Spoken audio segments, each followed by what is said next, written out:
আগে আরও এক সুখবর পেল আর্জেন্টাইন ভক্ত সমর্থকরা। দলটার বিশ্বকাপ জয়ী কোচ লিওনেল স্কালোনির বরাত দিয়ে সম্প্রতি সুসংবাদটি এসেছে গণমাধ্যমে। বিশ্বকাপের আগে যা মেসি আলভারেজদের প্রস্তুতিকে করবে আরও বেশি বেগবান। বিশ্বকাপের আগে আলবিসেলেস্তাদের এমন সুখবরের বিস্তারিত প্রতিবেদনে। দরজায় করানোর চেয়ে ফিফা বিশ্বকাপ 2026 উত্তর আমেরিকার 3 দেশে অনুষ্ঠিতব্য এই বৈশ্বিক আসরে প্রথমবারের মতো অংশ নিতে যাচ্ছে 48টি দল। ইতোমধ্যেই নির্ধারিত হয়ে গেছে কারা খেলবে এবারের বিশ্বকাপে। শেষ মুহূর্তের প্রস্তুতিতে নিজেদের শানিত করছে আসরে অংশ নেওয়া দলগুলো। প্রস্তুতির অংশ হিসেবে অনেকেই লড়ছেন প্রীতি ম্যাচ। জাম্বিয়ার বিপক্ষে তেমনি এক প্রস্তুতি ম্যাচে লড়েছে আলবিসেলেস্তেরাও।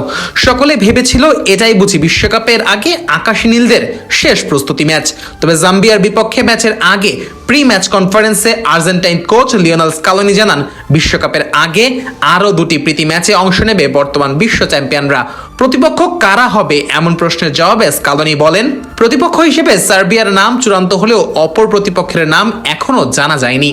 তবে আসন্ন ফিফা বিশ্বকাপের আগে বর্তমান বিশ্ব চ্যাম্পিয়ন আর্জেন্টিনার স্কোয়াডে নতুন করে এই 2টি প্রীতি ম্যাচ যুক্ত হওয়ার খবরটি নিঃসন্দেহে আলবিসেলেস্তেদের চতুর্থ বিশ্বকাপ জয়ের মিশনে গুরুত্বপূর্ণ ভূমিকা রাখতে পারে। কেননা 2022 সালে লুসাইলে ফ্রান্সের বিপক্ষে বিশ্বকাপের ফাইনালে জয়ের পর ইউরোপের আর কোনো দলের বিপক্ষেই মাঠে নামেনি আলবিসেলেস্তেরা। তাই তো প্রশ্ন উঠেছিল, আমেরিকায় অনুষ্ঠিতব্য আসন্ন বিশ্বকাপে মেসি আলভারেজরা কি যথাযথ প্রস্তুতি নিয়ে খেলতে যাচ্ছে?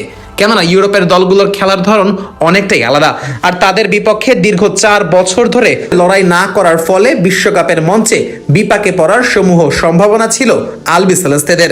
তবে কোচ লিওনেল স্কালোনি যখন সার্বিয়ার মতো শক্তিশালী ইউরোপীয় প্রতিপক্ষ এবং আরও একটি দলের বিপক্ষে খেলার ঘোষণা দেন, তখন সেটি আকাশী নীলদের ফুটবলার এবং ভক্ত উভয় পক্ষের জন্যই পরম স্বস্তির কারণ হয়ে দাঁড়ায়। ফুটবলারদের দৃষ্টিকোণ থেকে বিচার করলে জাম্বিয়ার পর সার্বিয়ার মতো ফিজিক্যাল এবং ট্যাকটিক্যাল গোছানো দলের বিপক্ষে খেলা মেসি আলভারেজদের জন্য নিজেদের ফিটনেস ও গেম প্ল্যান ঝালিয়ে নেবার সেরা সুযোগ।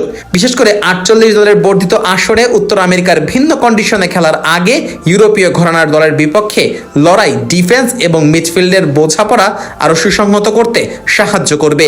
দীর্ঘ লিগ মৌসুম শেষে খেলোয়াড়দের নিজেদের মধ্যে যে জড়তা থাকে তা কাটাতে এমন হাই ভোল্টেজ ম্যাচগুলো অনুঘটক হিসেবে কাজ করে, যা টুর্নামেন্টের মূল পর্বে ইনজুরি ঝুঁকি কমিয়ে পারফরমেন্সের ধারাবাহিকতা বজায় রাখতে সহায়ক ভূমিকা পালন করে। বিশ্ব চ্যাম্পিয়ন হিসেবে প্রত্যাশার যে পাহাড় সমচাপ দলের উপরে থাকে তা সামলানোর জন্য জয়ের ছন্দ ধরে রাখাও ভীষণভাবে জরুরি। স্কালোনির অধীনে এই দলটি যেভাবে হারতে ভুলে গেছে, সেই অপরাজিত থাকার আত্মবিশ্বাস এবং উইনিং মোমেন্টাম ধরে রেখে বিশ্বকাপের মূল মঞ্চে নামার আগে ভক্তদের মনে বাড়তি সাহস যোগাবে আসন্ন এই 2টি প্রীতি ম্যাচ।